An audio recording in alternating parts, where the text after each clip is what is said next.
اعوذ باللہ من الشیطان الرجیم بسم اللہ الرحمن الرحیم قد کانت لکم اسوۃ حسنۃ فی ابراہیم والذین معہ، تمہارے لیے ایک اچھا نمونہ ہے، بہت عمدہ ماڈل ہے، اسوہ حسنہ ہے فی ابراہیم والذین معہ، ابراہیم اور ان کے ساتھیوں کے معاملے میں، ان کی شخصیتوں کی صورت میں۔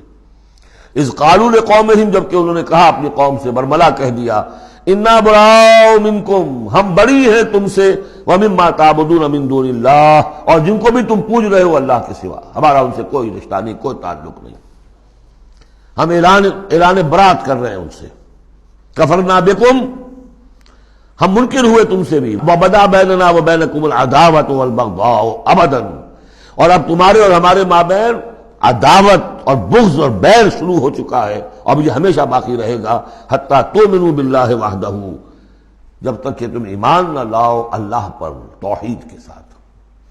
یعنی جب تک اس طرح ننگی تلوار نہ بن جائے ایک مومن، حزب اللہ کو ننگی تلوار بننا پڑتا ہے، رشتوں کو کاٹنا پڑتا ہے، وَلَوْ كَانُوا آبَاءَهُمْ أَوْ أَبْنَاءَهُمْ أَوْ إِخْوَانَهُمْ أَوْ عَشِيرَتَهُمْ، سورہ مجادلہ میں پڑھا ہے ابھی۔ تو یہ حضرت ابراہیم علیہ السلام کا معاملہ، الا قول ابراہیم لأبیہ لأستغفرن لک، سوائے اس کے کہ ابراہیم نے ایک وعدہ کیا تھا اپنے باپ سے کہ میں آپ کے لیے ضرور استغفار کروں گا۔ یہ سورہ مریم میں ہم پڑھا ہے، جب اس نے کہا تھا کہ تم نکل جاؤ، وَاہْجُرْنِی مَلِیًّا، اراغب انت عن آلہتی یا ابراہیم لئن لم تنتہ لارجمنک واہجرنی ملیہ۔ حضرت ابراہیم نے کیا کہا تھا؟ سلام علیک ساستغفر لک ربی انہ کان بی حفیہ، میں آپ کے لیے ابا جان، میں اپنے اللہ سے دعا کروں گا، استغفار کروں گا۔ وما املک لک من اللہ من شیء، مجھے اختیار کوئی نہیں ہے آپ کے بارے میں اللہ کے ہاں، کچھ نہیں، آخری اختیار اللہ کا ہے۔ ربنا علیک توکلنا والیک انبنا والیک المصیر، پروردگار ہم نے تجھی پر توکل کیا اور الیک انبنا، اور تیری طرف رجوع کیا، والیک المصیر، اور تیری طرف لوٹ جانا ہے۔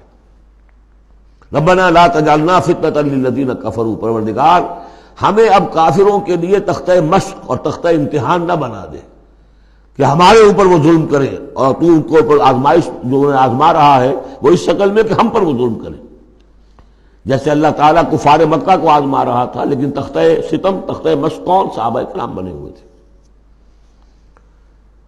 واغفر لنا، اور ہمیں بخش دے، انک انت العزیز الحکیم، یقیناً تو ہی ہے سب کچھ زبردست اور حکمت والا۔ اب یہاں نوٹ کر لیجئے کہ سورہ توبہ میں آ چکا ہے کہ حضرت ابراہیم نے آخر میں آ کر تبرأ منہ، جب انہیں معلوم ہو گیا کہ میرا باپ تو دشمن ہے، اللہ کا دشمن ہے، تو برات کی۔ یہ آیتیں جو ہیں یہ سن 8 میں فتح مکہ سے قبل نازل ہو رہی ہیں۔ حاتب بن بلتع کا واقعہ ہے، ابھی مکے طرف روانگی نہیں ہوئی ہے، اور وہ آیتیں جو ہیں وہ سن 9 میں نازل ہو رہی ہیں، اس کے بھی ذی قعدہ کے بھی بعد، جبکہ واپس آ گئے حضور صلی اللہ علیہ وسلم تبوک سے، لہذا وہ ہوگی محکم، اور یہ بات جو ہے اس کے پہلے یہ گویا کتابیں رہے گی۔ صدق اللہ العظیم۔